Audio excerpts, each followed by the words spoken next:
injuste. Injuste, c'est souvent la réaction première à l'écoute de ce récit. Car voilà que ceux qui ont travaillé tout le jour reçoivent, vous l'avez entendu, le même salaire que ceux qui n'ont travaillé qu'une heure.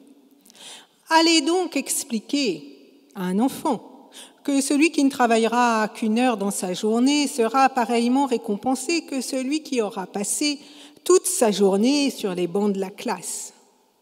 Imaginons un DRH qui devrait expliquer à ses employés que celui qui a rejoint l'entreprise au 31 décembre recevra la même prime que celui qui, depuis le 1er janvier, se donne à corps perdu dans son travail.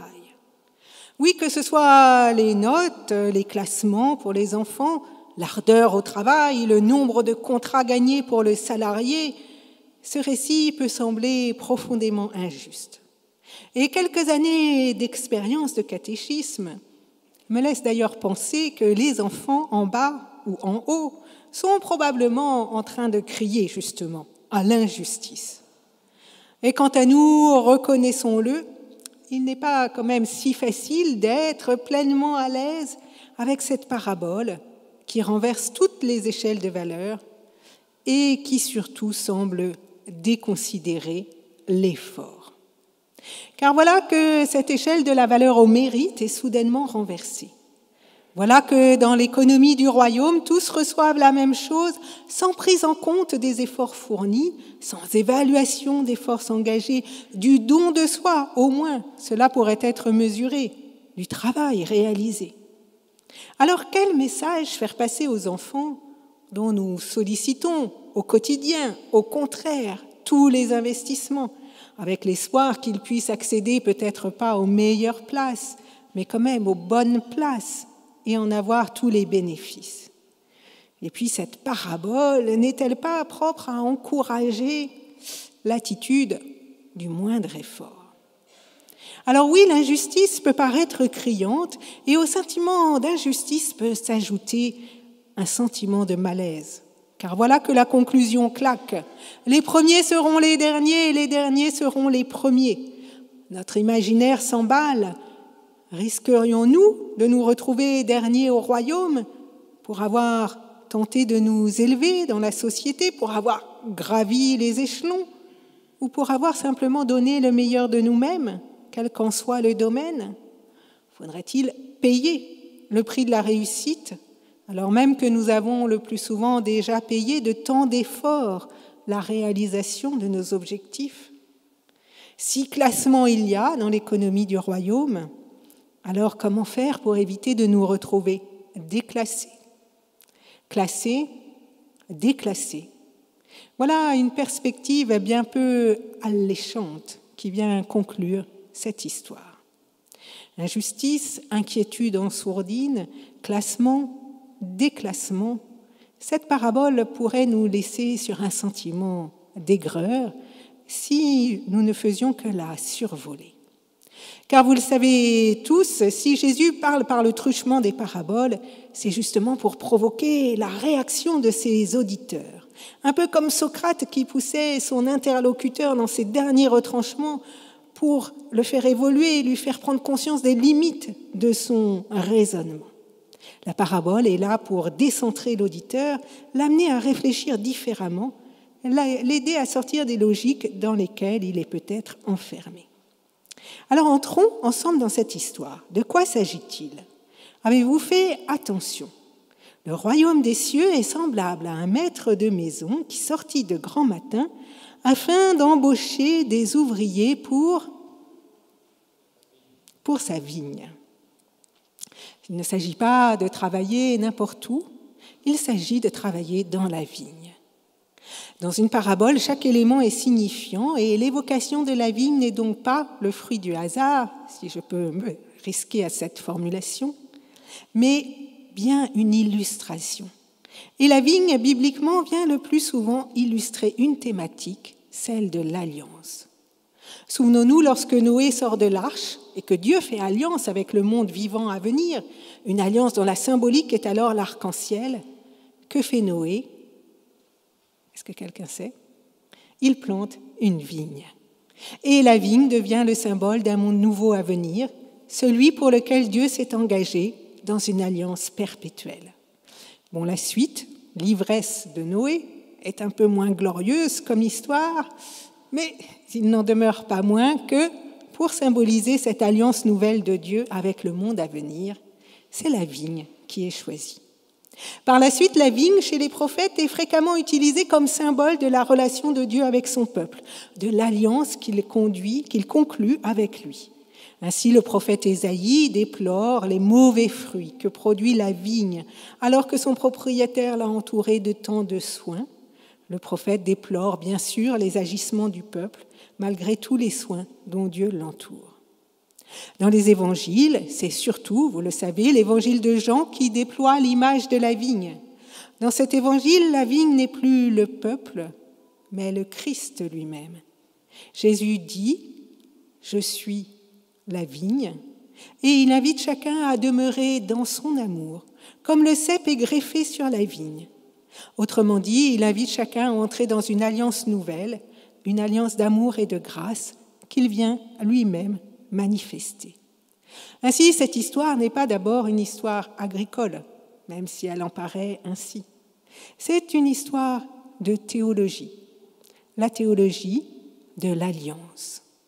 Et c'est donc de cette théologie que nous parle ce petit récit haut en couleur, cette alliance d'amour et de grâce que Dieu va manifester à chacun en Jésus-Christ. Et c'est bien cette alliance d'amour et de grâce que nous signifions lorsque nous partageons le pain et le vin. En buvant le vin, nous nous reconnaissons participants de cette alliance scellée en Christ. Nous disons « Cette coupe est la nouvelle alliance en mon sang, versée pour vous ».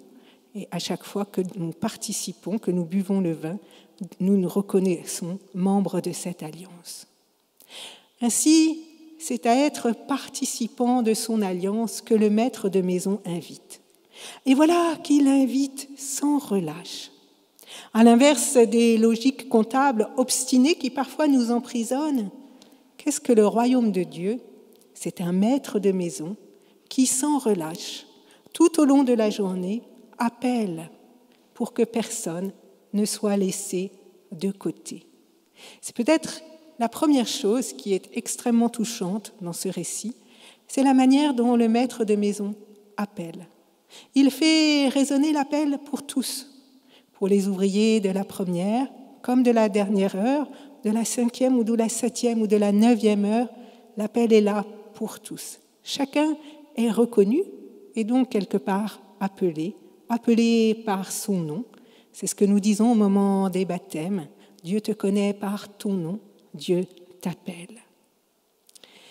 Que personne ne soit laissé de côté, c'est donc sans doute ce que Jésus souhaite nous communiquer, nous transmettre au travers de cette parabole. Et c'est peut-être ce qui a motivé Matthieu à insérer cette parabole dans son évangile. Le savez-vous, à l'époque de la rédaction de l'évangile, dans certaines communautés chrétiennes, on se risquait à faire les comptes, et les comptes n'étaient pas toujours justes. Dans les premières communautés chrétiennes, on trouvait en effet des chrétiens issus du judaïsme, porteurs donc d'une longue tradition, fidèles de longue date, stricts observants de rites contraignants depuis des générations.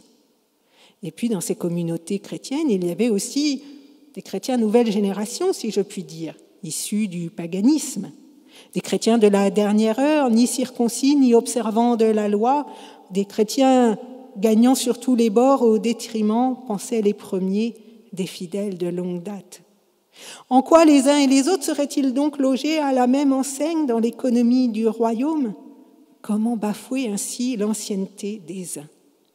Dans certaines communautés, des tensions existaient, et c'est peut-être une des raisons de la présence de cette parabole dans cet évangile.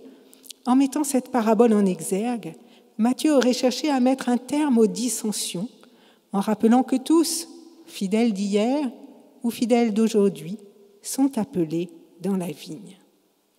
Alors, gardons-nous de juger ces chrétiens des origines trop hâtivement, car finalement, à l'échelle de nos vies paroissiales, nous sommes tous probablement, consciemment ou non, les premiers, pasteurs y compris, à penser bien malgré nous que quelque part notre fidélité, la force de notre engagement, notre service trouvera bien d'une manière ou d'une autre sa récompense, que les plus fidèles auront bien quelques gratifications. Difficile parfois d'entendre que la grâce n'est pas une question de mérite. À 5 reprises, notre maître de maison sort donc sur la place du village.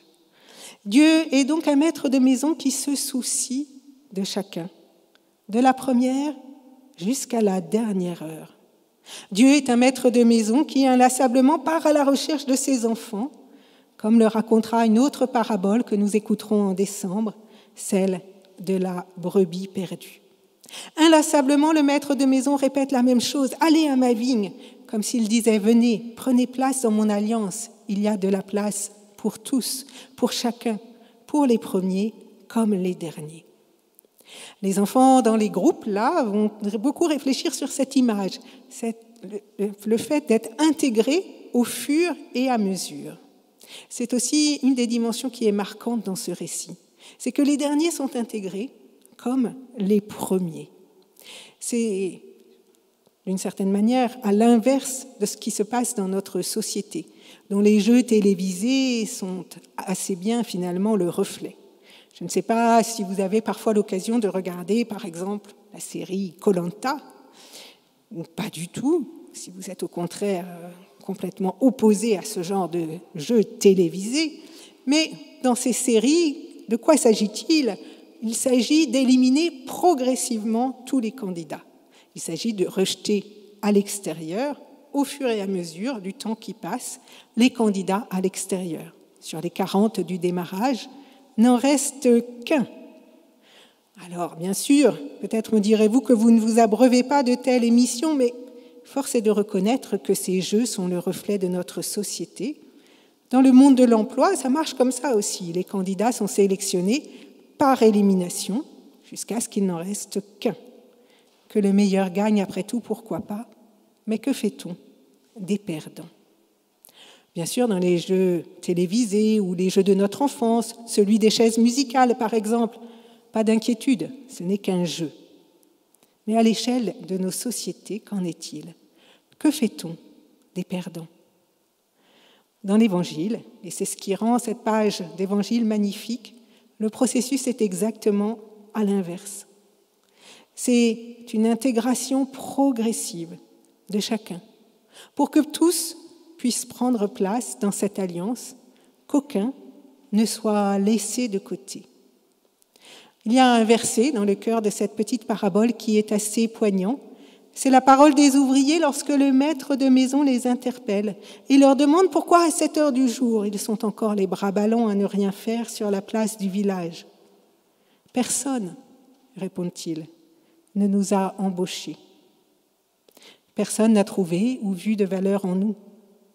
Autrement dit, nous ne comptons pour personne, disent-ils en substance. » Je trouve ce verset infiniment poignant, personnellement, car il est tant de personnes qui restent en dehors, car aucun appel ne résonne pour elles. Ils sont si nombreux, ces et celles dont personne ne veut. Aujourd'hui, nous sommes tous touchés d'une manière ou d'une autre par cette foule de migrants massés à la frontière polonaise dans le froid qui sévit, parfois en famille avec des enfants et dont personne ne veut. Personne ne veut les embaucher. Personne ne peut peut-être les intégrer. Personne ne nous a embauchés. Ce qui sous-tend cette non-embauche, c'est la question de la valeur. Cette valeur, c'est l'heure des comptes qui va permettre d'y penser, d'y réfléchir. Car justement, dans notre parabole, voici l'heure des comptes. Et voilà que chacun est rétribué de la même manière. Que faire de notre sentiment d'injustice premier? Est-il encore juste, ce sentiment d'injustice? Car qu'est-ce que cela nous dit que cet argent, cette rétribution pour tous au même prix? Qu'est-ce que l'argent, les comptes peuvent vouloir dire ici? Rien d'autre que ce que nous entendons finalement. Les comptes de Dieu nous disent simplement que tous comptent aux yeux de Dieu. Au regard de Dieu, chacun compte autant, nous dit cette histoire. C'est ainsi que l'injustice devient grâce et que la grâce devient juste. L'injustice devient grâce, oui, quelle grâce! Chacun compte autant au regard de Dieu. L'ouvrier de la première heure comme celui de la dernière heure, l'enfant de quelques jours comme la personne âgée, le travailleur acharné comme celui qui ne peut plus rien faire car la maladie ou la vieillesse le laisse sans force, la mère de famille, l'ouvrier, l'entrepreneur. Chacun compte autant. Chacun a la même valeur devant Dieu. C'est tout ce que dit cette histoire. Chacun a la même valeur devant Dieu. Nous, pour mesurer la valeur d'un individu, nous avons 1001 systèmes d'évaluation. Nous avons vu ça avec cette petite histoire des belles lettres. En permanence, nous évaluons les performances dans tous les domaines. Mais ce que nous dit ce récit, c'est qu'aux yeux de Dieu, chacun a la même valeur. Finalement, cet évangile illustre ni plus ni moins le salut par grâce qui bouleversa Luther. Notre salut ne dépend pas de nos mérites, car s'il dépendait de nos mérites, alors dans quelle course éperdue serions-nous engagés? La grâce, c'est cela, que nous valions tous la même chose. Et cela est infiniment rassurant et infiniment juste. Juste, oui, car ne sommes tous pas à tour de rôle ces ouvriers de la 11e heure, ceux qui ne trouvent pas de place car personne n'en veut. Bien sûr, spontanément, notre ego nous pousse à nous classer dans le pool des méritants, dans ce groupe des premiers, des durs à l'effort. Mais finalement, notre place ne varie-t-elle pas en fonction des heures de notre vie? Nous valons aujourd'hui la même chose que lorsque nous étions enfants et que nous ne pouvions pas faire grand-chose, surtout lorsque nous étions bébés.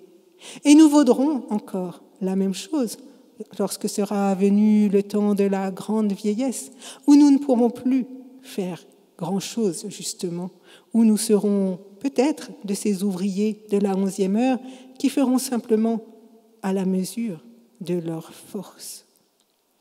Laisser pour compte, en français, c'est une expression qui désigne une marchandise qui est laissée de côté parce qu'elle ne remplit pas les conditions liées à son achat. Serons-nous un jour laissés pour compte parce que nous ne remplissons plus les critères d'efficacité de notre société, ou aurons-nous encore une place? À l'écoute de ce petit récit m'est venue en mémoire la figure de John Bost, le pasteur, vous savez, qui a été à l'origine de toute cette belle fondation qui accueille les personnes en situation de handicap, quel que soit leur handicap.